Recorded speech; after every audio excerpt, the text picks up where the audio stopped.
Okay, we are live. Hi, this is William Ramsey. Welcome to William Ramsey Investigates. On today's show, I have a very special guest, returning guest. His name is Leumas. If you listen to my show, you've probably listened to him as a guest. I've also been on his show, Chant It Down Radio.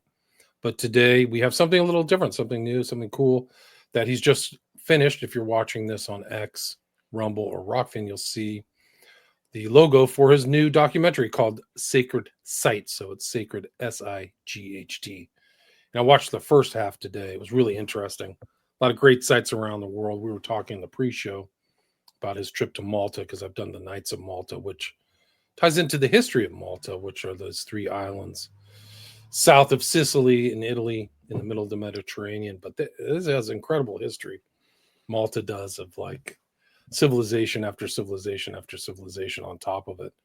But this movie is about these places. I mean, he can talk more about it, but it's basically about, was there a pre-historical civilization with similar? I mean, there are pyramids all over the world. We know that. This is provable.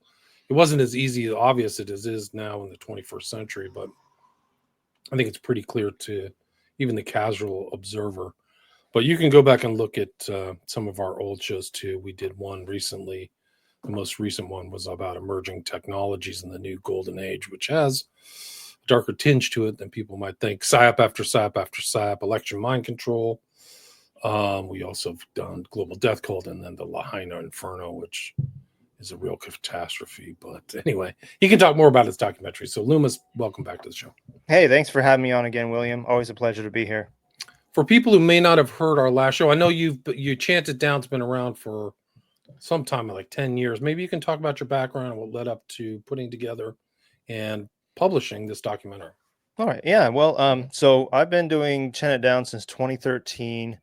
I kind of got all of my start to this way back when in 1999, when I was roommates. I was, only 20 years old, but I was roommates with this older guy who was like an insider of the system basically, and he told me, coming up all this stuff's going to happen, including 9/11.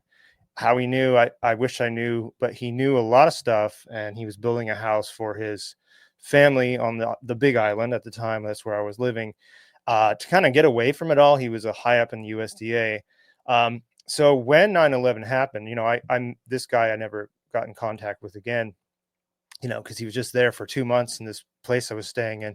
That led me to like, wow, that was such a revelation that he knew something big was going to happen once George W. Bush came in. And so that kind of led me on a path differently than most people my age and at the time. So long story short, I just, I started just really digging in this type of information for many years, and it got me down many different paths. And I think by the time it was 2013, I was like overflowing with all this and I didn't know where to put it. So I was friends with a few people in the alternative media by that point. And I was like, you know what, I need to just do what they're doing and make a radio show. And so that's how my show was born in 2013. And then from then on, I just started, covering all kinds of information, whatever came my direction. I just started to explore and do it on the show. In 2015, me and my girlfriend at the time went to Peru, and I saw the ancient sites of Machu Picchu and Sacsayhuaman, and that really inspired me because I remember reading about this stuff when I was a little kid, but I didn't really fully understand it until I actually got up to these monuments, and it was just mind-blowing. So then I started covering a bit of that stuff on my show. And then 2022, we went to Egypt it was actually my wife's birthday. So, I went there with the intention in mind, well, maybe I'll never go there again. I don't know. It's so far from Hawaii. So I just recorded everything I saw. And then when I came back, I thought, well, I'm going to make a documentary. So I had all this footage, but I'm like, everybody has said stuff. What can I add new about Egypt? Probably not a lot. And so I just started collecting footage, traveling places, England, and Malta, Bosnia, all these spots. And then a friend of mine contacted me more than a year ago, and he says, "Hey, there's this book that talks about a pyramid here in Hawaii." I'm like, "Really?" Well, so we went out and we started to do excursions to try to find and follow the clues in this book. And it just led to this organic unfolding of people that came my way and more spots that opened up. I ended up going down to Australia and found more spots with my friend Triffin. And it just sort of set me on this sort of side journey that was different than a lot of the work that I put out, but it was fun because it was just kind of like being Indiana Jones, but not being part of the academic system, actually looking at this with the right sight. And so what I put together was, I have a amalgamation of a lot of information here in this documentary.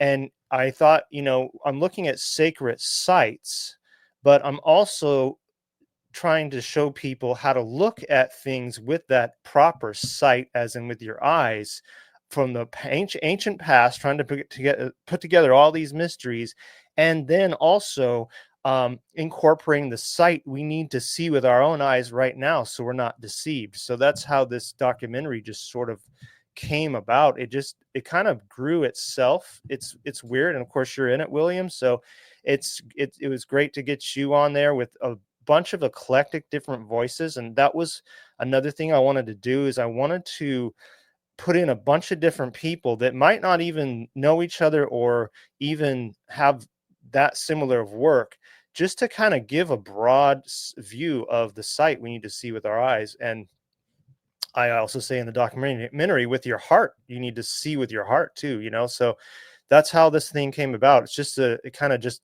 organically grew. Because there's a lot going on. Every place that you go to has some kind of ancient sites to it that even like the people are mysterious. Like, how did this get here? So it's Yeah. almost like it's like an international thing. Like these sites are all over the world, right? Yeah. And when we talk about pyramids, we're looking at a worldwide, must have been some kind of worldwide communication, because how would people in Hawaii know what a pyramid is when we're the most isolated island chain in the world?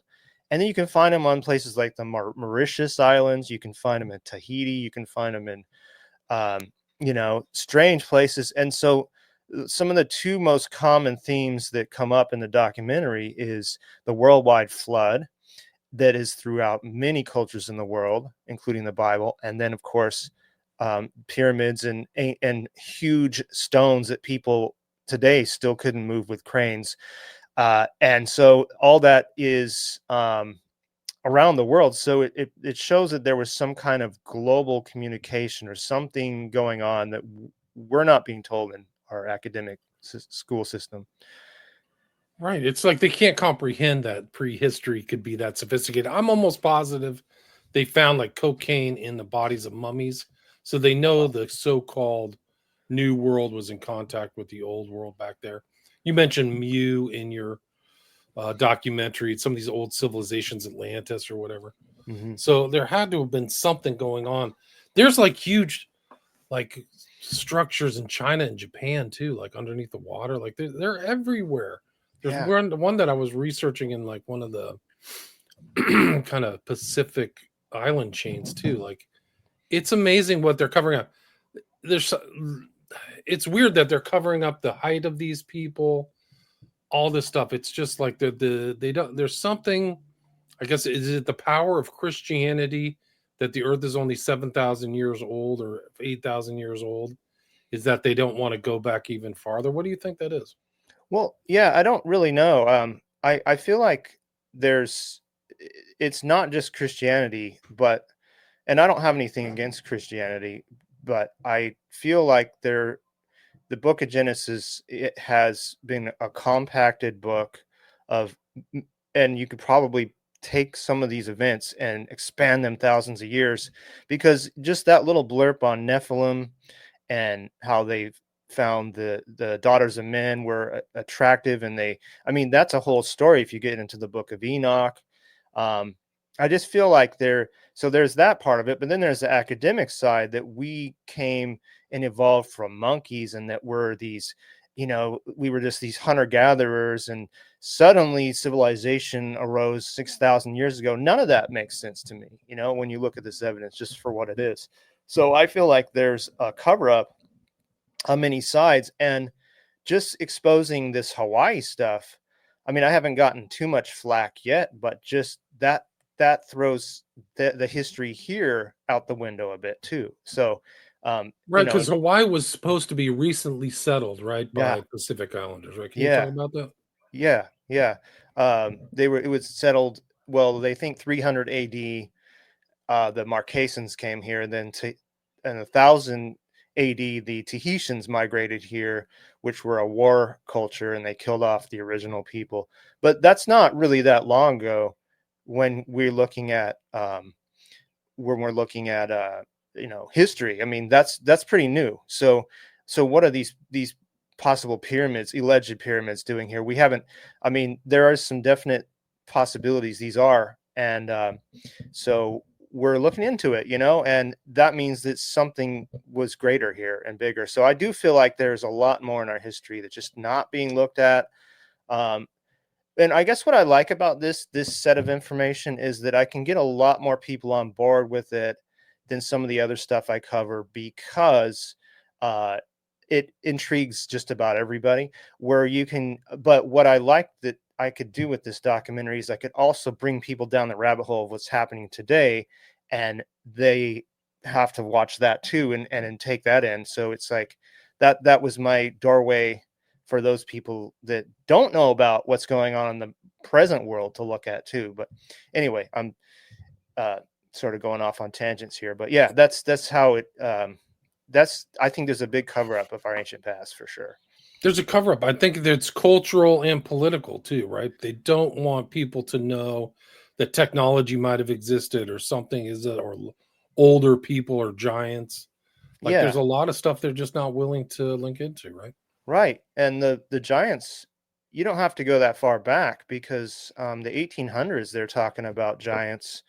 Uh, Abraham Lincoln talked about giants in the area of Niagara, and there were big skeletons that the Smithsonian must have hidden the bones. I mean, there's even the talk of, what's this guy's name, G.E. Kincaid, who found in the Grand Canyon mummies, and like a cave with mummies and all kinds of stuff. And I don't know if that's fully true.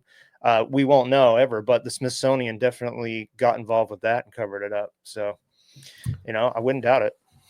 Right. There's evidence of dispersion like all over the world. I Yeah. think they found Hebrew writing somewhere in that area, like New Mexico or Arizona. They covered it up. Like there's no way Yeah. this could have happened. And it's all, so that's old. And I think I've done a show on the giants of the Smithsonian. They've covered it up and hid it. Oh, yeah. So it's the whole thing going back into prehistory of the world is different, because in other parts, this is like in I think Hinduism, there's the cataclysms and cycles that are very long, much different than the kind of Western biblical view, right? Do you know about that?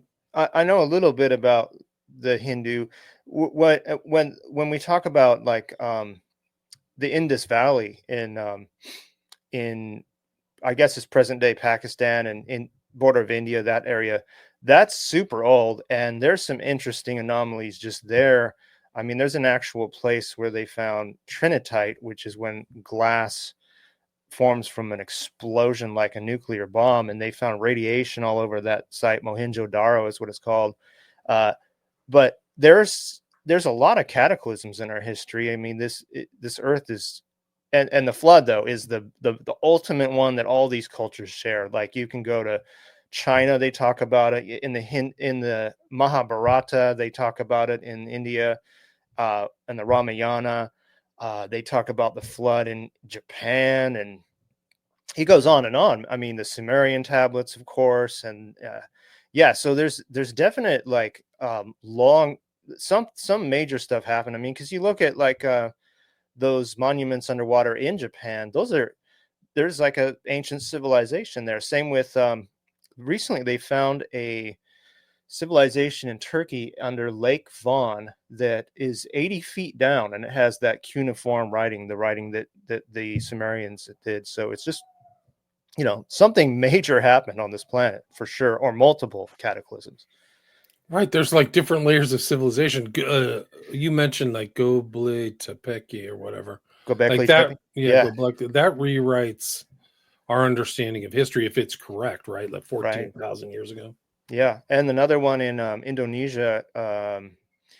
It's called um, Gunung Padang. It's a pyramid, and it's been dated about the same time period. So it's pushing history back. So I mean, we have to look at that, regardless of what people say in history. We have to really look at, like, well, what is all this saying?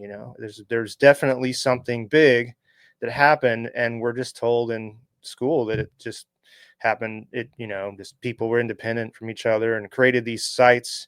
Like, I went over how the pyramids were created in Egypt. It's like, it's impossible in their story, just downright impossible. They would have to lay a stone every, I think, 25 seconds or something to actually put it in their 25-year window of construction of the Great Pyramid. It's just crazy. Yeah, how do we explain that? How do you? I mean, you did like a likely compared to like the structures today and the cranes and the weights and the energy. Like the energy needed to put up some of these mega sites is like off the charts. I Like, know. yeah.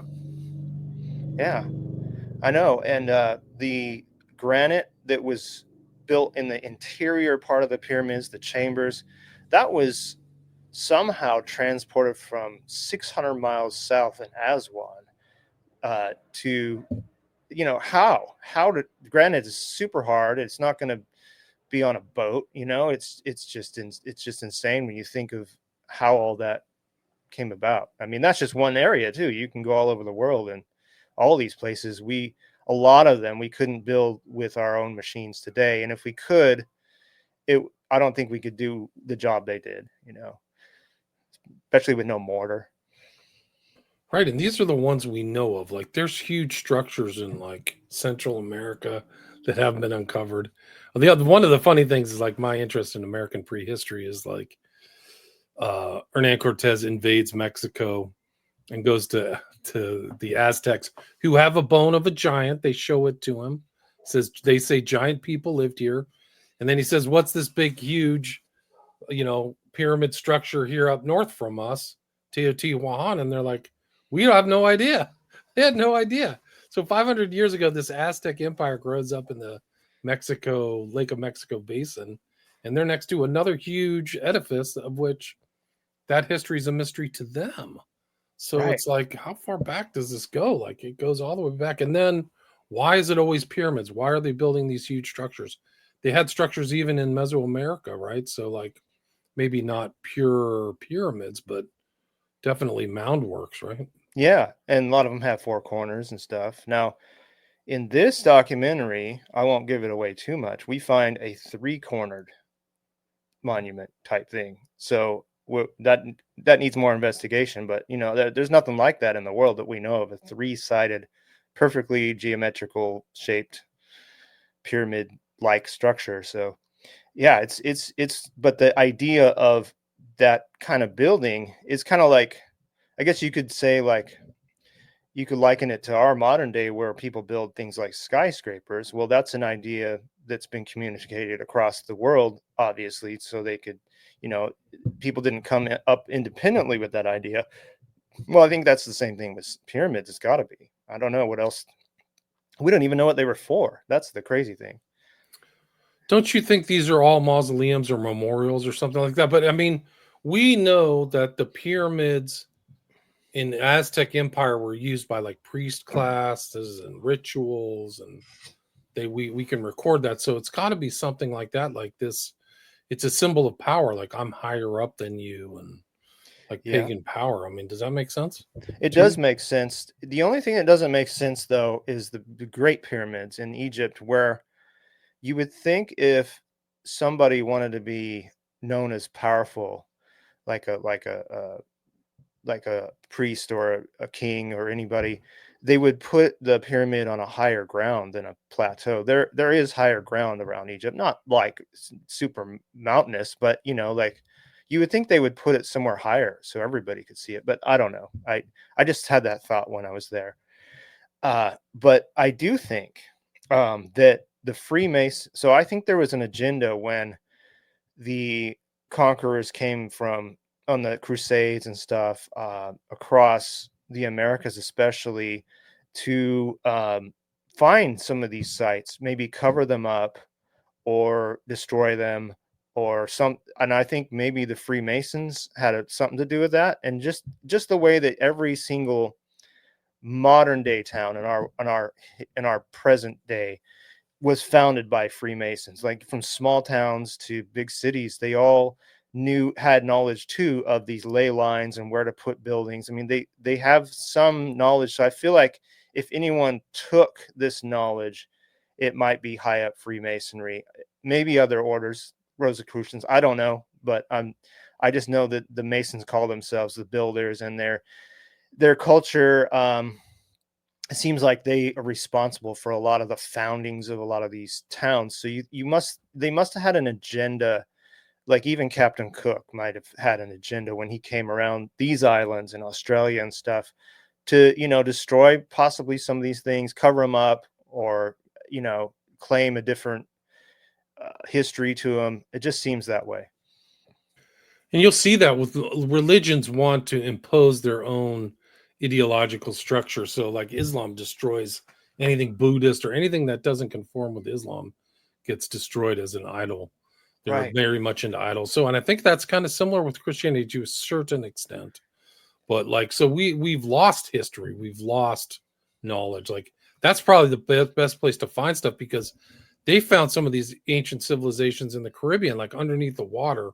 Yeah. These civilization evidence of the civilization. So this whole Earth was teeming with life going back. God only knows how long. I mean, Right. you traveled a lot of places. You went to Croatia, right? And you went to Malta. Is that right? Yeah. The documentary takes you mainly Egypt, Peru, England, Malta, Bosnia, Australia, and 4 Hawaiian islands: Oahu, Big Island, Kauai, Maui. So yeah, quite a few spots. And a lot of people wouldn't think that a place Bosnia or whatever Yugoslavia was or whatever would have a huge pyramid, right? Like there's Yeah. a provable pyramid there, right? Yeah. I mean, it's mostly provable. I mean, I can't say that it's positively, but there's something about that. And when I went there, and in the documentary, I went there with low expectations. And when I got up there, and I'm not a new agey kind of person that is like easy to fall for a lot of, like energy or anything, but I felt a really powerful energy on top of that thing. And it was a good energy. It was a calming energy. And people do go there for healing of diseases and stuff. So there's something about that place and it's definitely not just nothing, but I guess it's a pyramid, I'd say I'm about 97% convinced it is, let's just say, in Bosnia.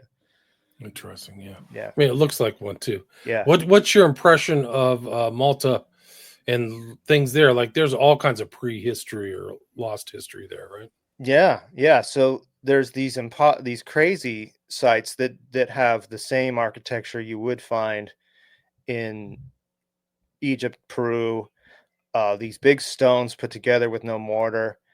And then so there's these old sites, and yeah, they say they were built by giants as well, which is interesting. And there's some strange anomalies like these cart ruts, these random lines that run through the ground like like tire tracks in the rock. It's almost like a car went through wet cement and left these tracks, and who knows what they're for. Some of them go straight into the ocean. They go off cliffs and all kinds of stuff. Malta has a lot of mysteries. There's underground burial sites that are megalithic, and then you have the more you have a lot of layers of civilization there. I don't know if Greeks went there. They probably did, but then you had, of course, the Romans, and then the Knights of Malta formed there, and so there's a lot of layers to that place, and currently it's its own sovereign country. So there's a lot of things to that place. But when you get down to like the where people live and stuff, I bet you their houses are built on top of temples and sites that they just never dug up. I bet you're right. I've heard the same thing about Corsica and Sardinia and even Sicily, megalithic sites like huge obelisks or monoliths and Mm-hmm. things like that that really haven't made it to Western media and things like that. But I forgot who it was. I think it may have been Derek Gilbert to win a trip there. Derek Gilbert from Peering into Darkness, a Christian group, to go see it, like go see Uh-huh. like Nephilim type stuff from that perspective. But the more you look around, it's just they're all over the place. They're all over the world, really, without a lot of explanation. And there clearly were giants. I mean, they're mentioned in the Yeah. Bible, but like the evidence of that, I think is fairly good. It's not like you said for academic, inquiry, but it's there. I think that It, evidence is there. Absolutely. I mean, Gilgamesh was a giant, and there's tales of giants in so many different cultures. I think Native Americans talk about giants too. Yeah, and then of course the Bible, and it's all over the place, and long lifespans too. So this pre-flood culture apparently had these giant lifespans, and some of them are almost unbelievable, like the Sumerian kings list, where some of these people are said to have lived for 30 to 40,000 years, which is like totally mind-boggling. Like, what? I don't, is that right? Or the Zeptepi in Egypt, where these kings, this was the reign of the gods in this time period. They lived these extremely long lifespans, but you'll notice in all these same, and the Bible, all these same accounts, their lifespans start getting shorter and shorter and shorter. And after the flood, we don't even have anybody living crazy amounts of time, other than like 100 years at the most or Right, so. but Methuselah was what 950 years or Yep. something, 980. So Yep. like these are incredible lifespans, which could explain technology or doing this, having the time and Yeah. inclination. Like, oh, this will take 5 years. Well, that's nothing to somebody lives 980 years. Yeah. So some of these could explain some of these megalithic sites or things like that. What is it? Baalbek too has that huge stone. They're Oh yeah. everywhere. Crazy Yeah. stuff. Yeah. Yeah. So it's like our world is littered with these places. So I guess where this documentary takes people uh, is we're trying to find new places, and in places where people aren't looking. And so Hawaii being one of them, and Australia being another one, where you don't really hear about these things, but these places too have things that are strange, anomalous, and must be part of this lost world that we're just not. People aren't looking for it in these spots. So Right. the documentary doesn't have great revelations like, wow, we found an underground city or anything, but there's small clues that do point to something, kind of underlying fact that all this was global. What do they talk about in Australia? Like what sites are there? Well, there's the Gosford glyphs, which are these it's these in the middle of nowhere. There are these rock walls that are littered with Egyptian hieroglyphs, and they're carved in the rock. And the mainstream story is that a soldier returned home after being in Egypt during World War One and carved all these engravings in the wall. But it doesn't make sense in the way that why would he do it in the middle of nowhere, and what for? And so my friend Triffin, who's one of the main people in the documentary, he had talked to an Egyptologist, showed him all of the hieroglyphs, and he said it's a certain dialect of hieroglyph that would be pretty impossible to uh, to emulate because it was done thousands of years ago. So you have these engravings on the wall. My friend found a strange imprint in rock that we find that possibly was like a stone cutting tool. We don't really know, but near it is site where obviously a chunk of rock was laser like taken out and of the bedrock, and so there's evidence of that, and there's evidence of a pyramid there, but the government built a highway right through the pyramid site, so it's pretty much as hard to find. But they found polygonal masonry there as well. So this stuff, if you were just to take a close-up picture and not know where it was, someone would say, "Oh, that's in Peru. That looks like it's Incan," or "That looks like it's Egyptian," but it's in Australia. And of course, the Aboriginals didn't do these things, and neither did the British settlers. So who did it? So those are some of the things we find in Australia. Wow, that's wild. So it's all over the place. It's Mm-hmm. crazy. There's a place outside of Australia that they found something recently. I forgot where it was, but it's like, I don't know, is it Port Moresby or something? Like the islands are just rife with all kinds of strange anomalies they interesting. can't explain. Yeah. I have to find that. What about Hawaii? What do you think that's there? I mean, you guys kind of ventured to go find a pyramid, but kind of had trouble finding that. I saw that at the last little bit of your talk.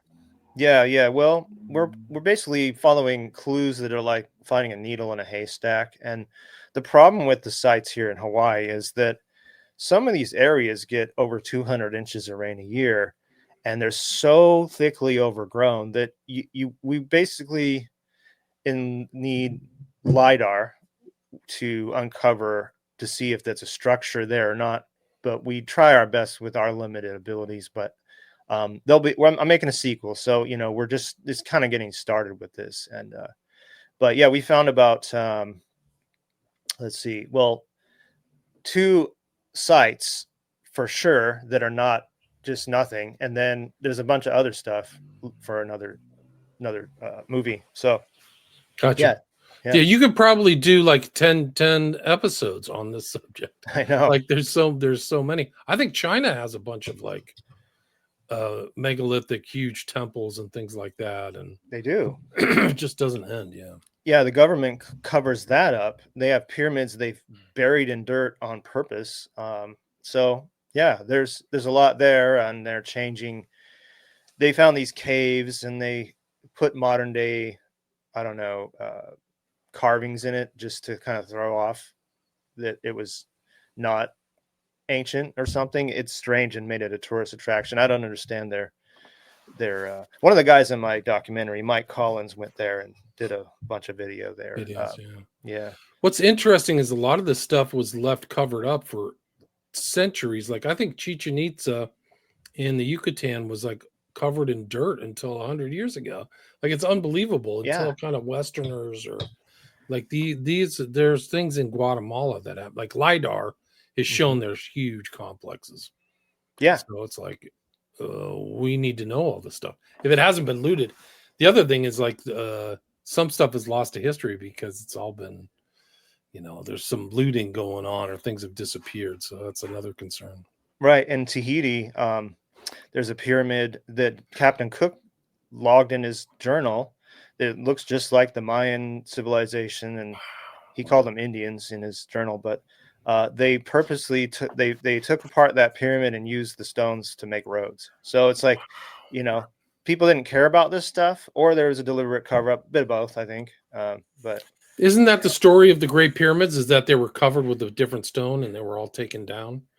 I mean, I've heard that story too. Right, that the outer casing was definitely. So yeah. The only one that has the middle pyramid still has the capstone, but everything else is pretty much gone. They used it all. So that's another thing, like against these old civilizations, is the new ones come and use all this stuff and tear them down. Yeah. And you have a lot of different other guys, some names that are in there that I'm not familiar with. They're the other kind of megalithic, old history, ancient history kind of buffs. Yeah, there's a bit of that. So I'll go over the cast of people in it. There's Triffin down in Australia. He has a podcast called Unlocking the Code. I've been working with him for years, and he kind of actually helped me get into this information more. Like, he kind of lit a fuse inside me.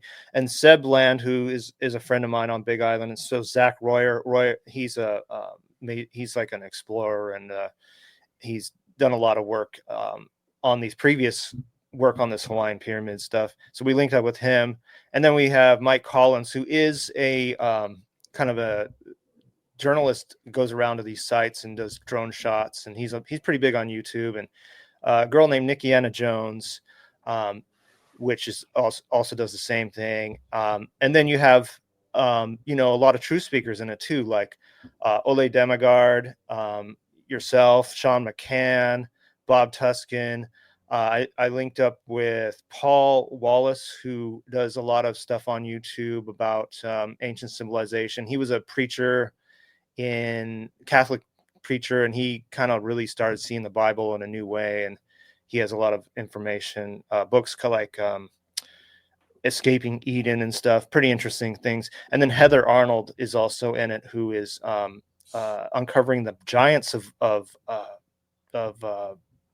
Aruba. So anyway, so it's a bunch of eclectic voices. And like I said, that's what I wanted, is I wanted a variety to really throw in a lot of information that comes so people can go down a lot of paths, so they can check out, for example, your show and all your work. And I hope this documentary does that with people, where they go, oh, I want to see what that person does. And, and they're not people that all hang out in the same room, but it's awesome because that allows you to kind of go a lot of different ways. Right. That makes sense. And where can people see it? I know I'm showing it right now. It's on Vimeo, so they can watch it on Vimeo right now. Right. Right. I saw the part 1. I missed part 2. Yeah. Director's cut. So there's 2 ways. So first, you can go to my website, sacredsite.info, and it'll give you a link, but you can also go to Vimeo, and Vimeo is where it's at the moment. I want to put it on more platforms. I'm actually really frustrated with Vimeo right now, but anyway, it is what it is. And so you can go there and watch it. There's a theatrical version, which is 120 minutes, pretty standard length, gets to the adventures right away. That's what you might want to show to somebody who's not really into this that much, or doesn't really like, just a standard audience. And then there's director's cut, which is pretty meaty and full of information. So I cut it into two parts. It's almost 2 hours long, so that's why I cut it into 2 parts. And the first part is more going into the Eastern Hemisphere, kind of coming with receipts about this information, and telling people how we come to these conclusions. And then the second half, we get more into the newer spots, as well as a lot of modern day look at what the present is, because the present is connected to the past. If we've been lied about our history, then we're on the same trajectory of being lied to in our present. And so just kind of brings people up to speed in the second half, and really gets into, like showing that not to be deceived in these times. So it's an interesting amalgamation how it all came about, but I think it works. So that's cool. Yeah. Well, I enjoyed watching it. There was stuff I hadn't seen before. Cool. And that's at sacredsite.info, info. So I'll put a link to your website. Yeah. And then you still have your podcast too, so people can check that out too. Yeah. chantitdownradio.com is my other website for that stuff. So Chant It Down, Sacred Site. So I'll put 2 links, and then they can reach out to you at either one of those. Like I see you have a contact here. So if they have any questions or reach out to you, your website, and then your email address is on there, right? Yeah. Yep. Yeah. Good. Well, anything you'd like to add, or anything I missed before? No, I think that's pretty good. I appreciate you coming on there too. I'm glad I could get your voice on there, and just thanks for having me on. I really appreciate it. And it's just good. I think it's going to open up a lot of doorways for people that enjoy. Like, it can be an enjoyable watch, yet you're also going to learn something, whether you don't know as much about the megalithic side, or you don't know as much about what's happening in the present day. I think everybody can learn a bit from it, but for people too that don't know anything about any of this. So it's good for beginners too. Yeah, I saw stuff I hadn't seen before, and I have an interest in this topic. So, again, it's Leumas of Chant It Down Radio, and his new documentary is Sacred Sites. So SACRED SIGHT, and I will put a link to the website and your website in this. So, congrats on the new documentary, and thanks for coming on. Yeah, thanks, William. All right. Cool. Stay there.